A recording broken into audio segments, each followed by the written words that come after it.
Walaupun hidup 1000 tahun, kalau tak sembahyang apa gunanya? Ustadz Somad, apa hukumnya sholat di WC? Kamu mau ngejek saya, yang saya bilang. Rupanya dia kerja di luar negeri, tempat non muslim. Jadi tidak disediakan tempat sholat, tapi dia sebagai seorang mukmin beriman, maka di dalam WC itulah dia bentang sajadah, sholat dia di situ. Jadi saya bilang ini darurat tingkat tinggi, karena daripada kau tak sholat sama sekali, jadi ternyata ada saudara-saudara kita yang mengais rezeki di negeri orang, padahal negeri ini gemah ripah, loh jenawi, tongkat dan batu jadi tanaman, untayan zamrud, katulistiwa. Tapi dia mesti mencari rezeki jauh dan sholat. Ustadz Somad, apa hukumnya mencuci babi setiap hari? Ada saudara kita kerjanya apa? Nyuci babi, tiap hari nyuci babi. Menangis saya menjawab WA dia itu, kau cari tanah, masukkan ke botol, kau goncang dengan air. Kalau kau mau sholat, kau basuh dulu tanganmu 6 kali pakai air bersih, 1 kali pakai air tanah. Mencari sesuap nasi dengan mencuci babi tiap hari. Di mana negaranya? Tak boleh saya sebut. Sedangkan tak saya sebut aja diusirnya saya dari situ.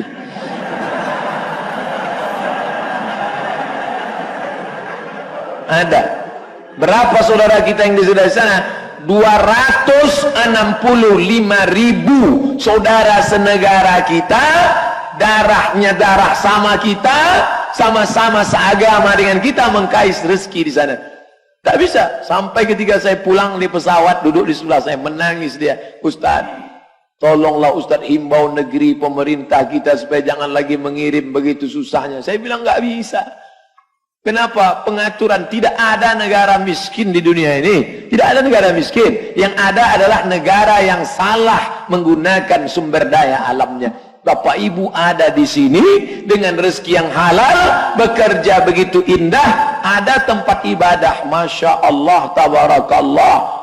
Tempat ibadah, mikrofonnya, AC-nya, pengurusnya, maka tinggal datang beribadah. Kalau saudara-saudara kita tadi masuk neraka, masih ada alasan dia. Kenapa kau tak sholat? Tak ada tempat kami sholat. Kenapa kau tak sholat? Aku mencuci babi tiap hari. Tapi pegawai PLN tak ada alasan. Ditanya Allah, kenapa kau tak sholat? Kerja di mana? Di PLN. Masuk, kata Allah. Jadi kenikmatan yang paling indah adalah ketika kita bekerja, sholatnya dijaga, puasanya, PLN ini puasanya aja yang tak dijaga. Sholatnya terjaga, masjid didirikan. Zakatnya terjaga, disalurkan. Dan saya termasuk yang menyalurkan zakatnya. Haji umrohnya, terserahlah yang mau daftar sama saya nanti 2019 Januari. Umroh akbar, insya Allah. Semuanya terjaga, insya Allah. Belanjanya terjaga, kitamat, ekonominya. Maka kalau ada orang PLN tak masuk surga, kasihan. Insya Allah. Wasiqal ladzina taqaw ilal jannati zumara. Ketika orang bertakwa itu digiring masuk surga. Masuk surga itu nanti berkelompok-kelompok. Satu kelompok geng PLN masuk surga. Diucapkan salam sama malaikat. Itulah maka diulang 3 kali. Salamun qawlam mir rabbir rahim. Apa kata malaikat? Salam, selamat datang. Yang pertama kali masuk tentu general manager dulu. Masuk. Dah, habis itu pegawai-pegawai, teruslah. Habis itu ketua masjid belakangan. Sama pengurus. Pas di antrian paling akhir ada Ustadz Somad. Ditanya sama malaikat, dari PLN ya? Enggak.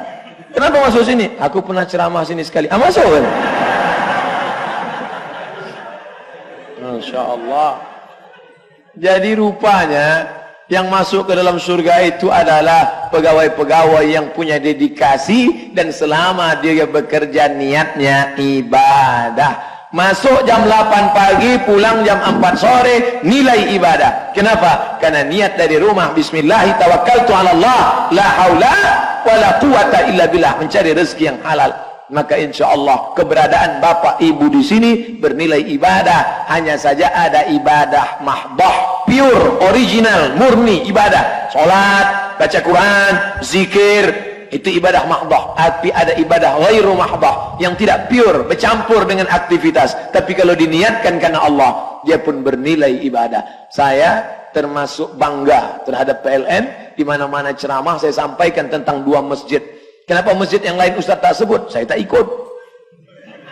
Kita kalau bicara yang kita alami saja, karena ini semua akan ditanya di hadapan Allah. Inna sam'a, telinga, wal basar, mata, wal fuad, itu akan ditanya di hadapan Allah nanti di akhirat. Pernah kau saksikan? Ya, aku ikut mengantar duit mereka ini sampai ke Sokop, sampai ke suku Talang Mama, dan kabarnya pembangunan tahfiz Quran untuk suku terasing itu nanti pun satu bangunan dibangunkan oleh BSM, Bank Syariah Mandiri, dan satu bangunan tidak lengkap, terserah, tapi ada kontribusi dari sahabat-sahabat. Meninggal kita mati, tetap mengalir pahalanya. Selama masih ada mereka tegak bersyahadat, sholat, berzakat, puasa, baca Quran anak-anak itu di sana, dan bekerja sama dengan UIN Suska. Namanya program UIN Suska Mengajar, USM. Kita yang membangunnya. Bapak Ibu lihat foto, gambar, video kami, tapi anak-anak sana baca Quran, mengalir pahalanya. Anak-anak suku Talang sedang disekolahkan sekarang di depan, di arah Cepron Rumbai, terus nama pesantrennya Darul Muqawah. Disekolahkan di sana. 6 tahun nanti mereka tamat, mereka akan pulang. Ada bapak-bapak, duit banyak, orang kaya, tanah lebar, ngasih duit tak mau. Saya tidak mau kasih duit, anak ini saya sekolahkan aja, gratis, free semua. Nanti setelah tamat balik dia ke kampung halamannya.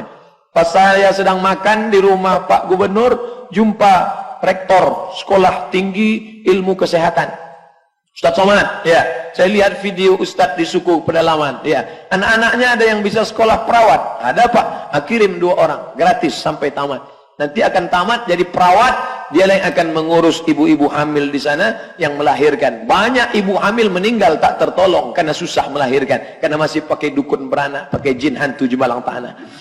Tapi sekarang dengan teknologi canggih, melahirkan begitu mudah. Kebetulan saya baru pulang dari Jakarta, satu lift dengan ibu-ibu bidan, pertemuan di lift. Ibu, acara apa nih? Kami bidan-bidan se-Indonesia. Apa acaranya? Bagaimana mudah melahirkan? Oh, sekarang mudah, Bu. Iya, Pak Ustadz. Bahkan ada program terbaru namanya touchscreen. Lahir langsung. Itu yang ngomong bidan. Nah, katanya lahir. Itulah mudah. Nah, mereka ini akan memberikan kemudahan insya Allah.